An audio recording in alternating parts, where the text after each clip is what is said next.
नमस्कार साथियों, राष्ट्रीय शिक्षा नीति 2020 स्पष्ट दिशा और नई आशा, नया भारत नई शिक्षा नीति मध्य प्रदेश शासन उच्च शिक्षा विभाग द्वारा लागू की गई राष्ट्रीय शिक्षा नीति के द्वितीय वर्ष के पाठ्यक्रम के लिए मैं यहाँ पर आप सभी का हार्दिक स्वागत करती हूँ, अभिनंदन करती हूँ।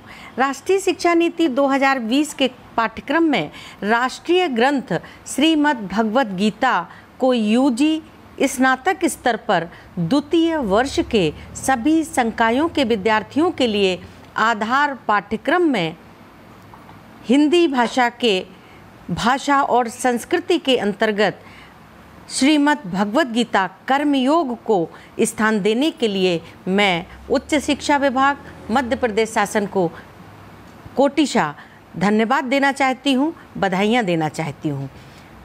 श्रीमद् भगवत गीता कर्मयोग से हमारे विद्यार्थी भारतीय ज्ञान परंपरा से अवगत होंगे, धर्म, अध्यात्म, दर्शन से विद्यार्थी लाभान्वित होंगे, सांस्कृतिक चेतना और राष्ट्रीयता की भावना विकसित होगी।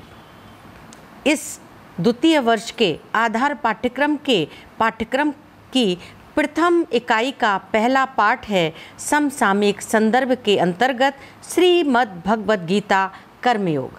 मैं यहाँ बताना चाहती हूँ कि भारतीय संस्कृति में गौ, गंगा, गीता, गायत्री और ज्ञान का विशेष महत्व है।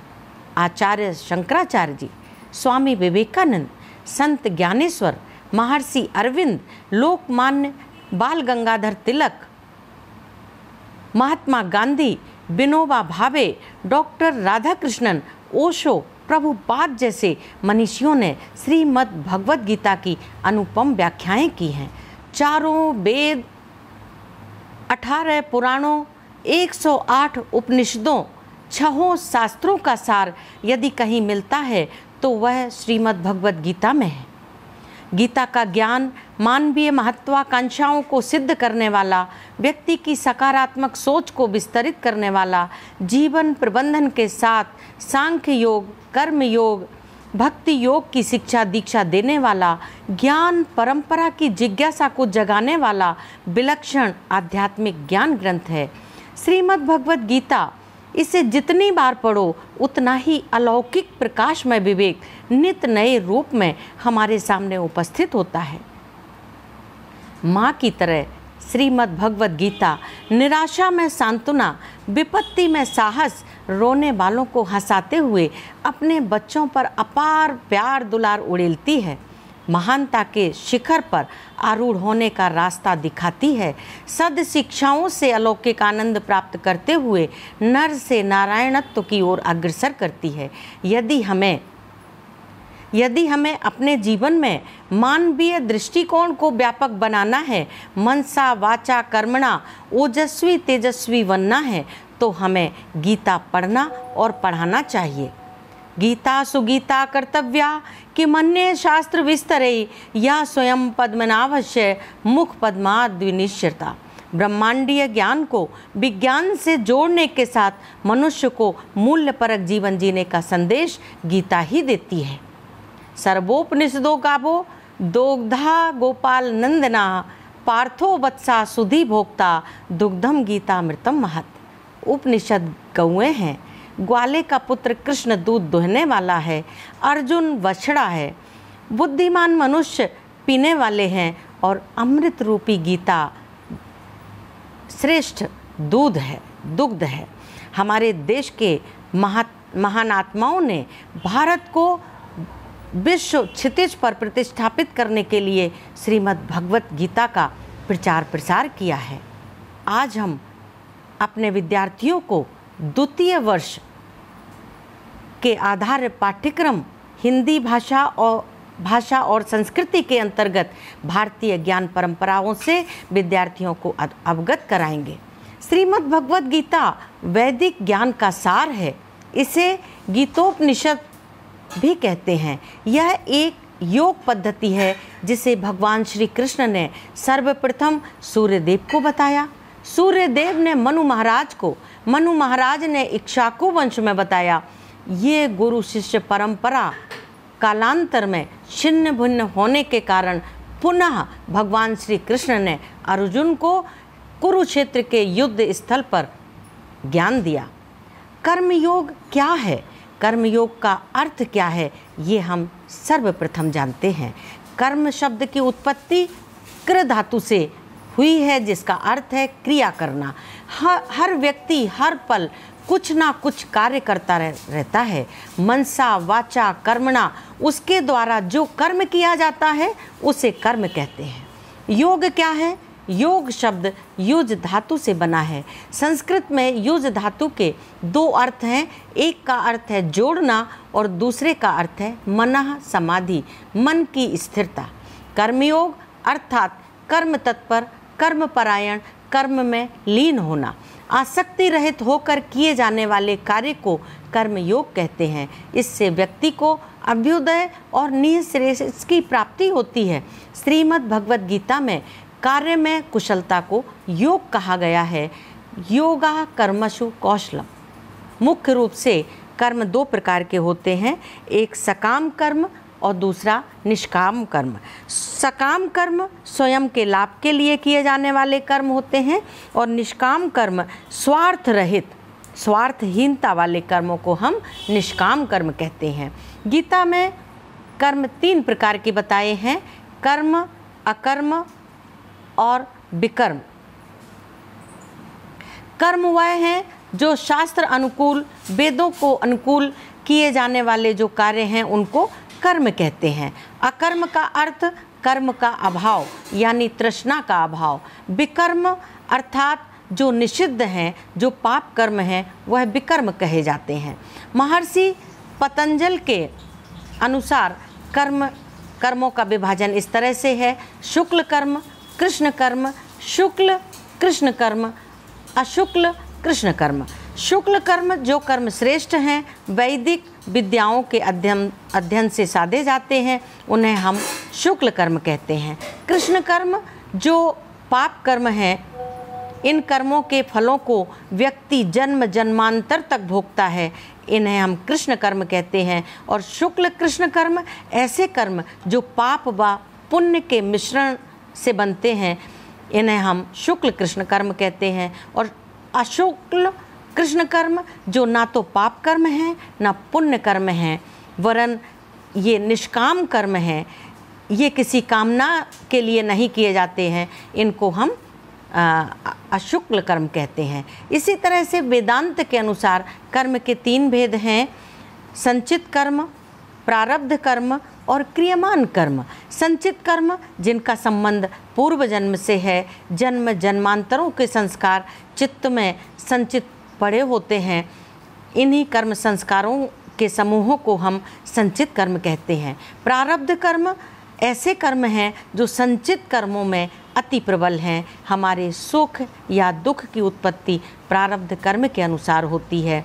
क्रियमान कर्म आगे किए जाने वाला कर्म। व्यक्ति क्रियमान के द्वारा भविष्य में श्रेष्ठ फल प्राप्त करते हैं, ऐसे कर्मों को क्रियमान कर्म कहते हैं। इस तरह से कर्म के दो प्रकार और हैं, विहित कर्म और निषिद्ध कर्म। विहित कर्म हम उन्हें कहते हैं, विहित कर्म के भी चार प्रकार होते हैं: नैतिक कर्म, नैमित्तिक कर्म, काम्य कर्म और प्रायश्चित कर्म। नैतिक कर्म जो कर्म हम प्रतिदिन करते हैं, संध्या, पूजा, पठन पाठन, ये नैतिक कर्म कहलाए जाते हैं। नैमित्तिक कर्म जो कर्म किसी प्रयोजन के लिए किए जाते हैं, निमित्त विशेष के लिए, उनको नैमित्तिक कर्म कहते हैं। काम्य कर्म ऐसे कर्म जो किसी कामना या किसी प्रयोजन के लिए किए जाते हैं, इन्हें हम काम्य कर्म कहते हैं। और प्रायश्चित कर्म ऐसे कर्म, अगर कोई व्यक्ति कोई अनैतिक काम या पाप कर्म करता है, उसके प्रायश्चित के लिए जो कर्म करता है उसको प्रायश्चित कर्म कहते हैं। निषिद्ध कर्म वे कर्म हैं जो कर्म शास्त्र के अनुकूल नहीं होते हैं, जैसे चोरी करना, हिंसा, झूठ, व्यभिचार, ये कर्म निषिद्ध कर्म कहे जाते हैं। इस प्रकार से श्रीमद् भगवद गीता में कर्म की बड़ी महिमा बताई गई है। प्रभु श्री कृष्ण कहते हैं, कर्मण्ये बाधिकारस्ते माँ फलेषु कदाचन माँ कर्म फल हेतु भूर्माते संगो असत्तो कर्मणि। श्री कृष्ण भगवान कहते हैं, हे अर्जुन, कर्तव्य कर्म करने में ही तेरा अधिकार है, फल में कभी नहीं है, अतः तू कर्म फल का हेतु मत बन, तेरी अकर्मण्यता में भी आसक्ति ना हो। भगवान श्री कृष्ण ने अर्जुन से फलासक्ति रहित होकर कर्म के रूप में युद्ध करने की प्रेरणा दी है। श्रीमद् भगवद गीता में योग का विवेचन श्री कृष्ण करते हुए कहते हैं, योगस्था कुरु कर्माणि संगम त्वक्ता धनंजया सिद्ध सिद्धियो समो भूत्वा समत्वम योग उच्यते। हे अर्जुन, तू आसक्ति का त्याग करके संभाव होकर अपना कर्म करो। सिद्धि असिद्धि जय पराजय से सम होकर योग में स्थित होकर कर्मों को करो। समत्व ही योग कहा जाता है। श्रीमद् भगवद गीता में कर्मयोग वह है जिसके माध्यम से हम अपने आप को जानकर आत्मज्ञानी बनने का प्रयास करते हैं, जीवन के उद्देश्यों को साधते हुए जीवन की गति को पूर्णता प्रदान करते हैं। कर्मयोग गृहस्थ और कर्मठ व्यक्ति के लिए अधिक उपयोगी है। हमें जीवन के लिए, समाज के लिए, देश के लिए, विश्व के लिए कर्मयोगी बनना चाहिए। कर्मयोग सिखाता है कि कर्म के लिए कर्म करो, आसक्ति रहित होकर कर्म करो। कर्मयोगी कर्म का त्याग नहीं करता, वह केवल कर्म फल का त्याग करता है और कर्मजनित दुखों से मुक्त हो जाता है। कर्मफल बहुत सूक्ष्म, गहन और दुर्गम विषय है। कर्म करते हुए जो कुछ व्यक्ति सुख दुख भोगता है वह कर्मफल है। धर्मशास्त्रों में कहा गया है, भोक्तव्यम कृतम कर्म शुभाशुभम। जैसा बीज बोएंगे वैसा काटेंगे। किसी ने कहा है, मेरे दाता के दरबार में सब लोगों का खाता, कोई जैसी करनी करता वैसा ही फल पाता। कर्म ही पूजा है। यत् करोषि यदश्नासि यत् जोहोषि ददासि यत् पश्यति कौन्तेय तत्कुरुष्व मद अर्पणम। भगवान श्री कृष्ण कहते हैं कि हे अर्जुन, तू जो भी कर्म करता है, जो खाता है, हवन करता है, दान देता है, पढ़ता है, लिखता है, तप करता है, वह सब मुझको अर्पण कर ईश्वर के प्रति समर्पित कर्म ही शाश्वत हैं। ब्रह्मण्याधाय कर्माणि संगम त्वक्त्वा करोतु यत् लिप्यते नसा पापेन पद्मपत्र विभाव्यशा। ब्रह्म को अर्पित करके अनासक्ति पूर्वक कर्म करने वाला उसके फल से वैसे ही अलग रहता है जैसे जल में कमल का पत्ता।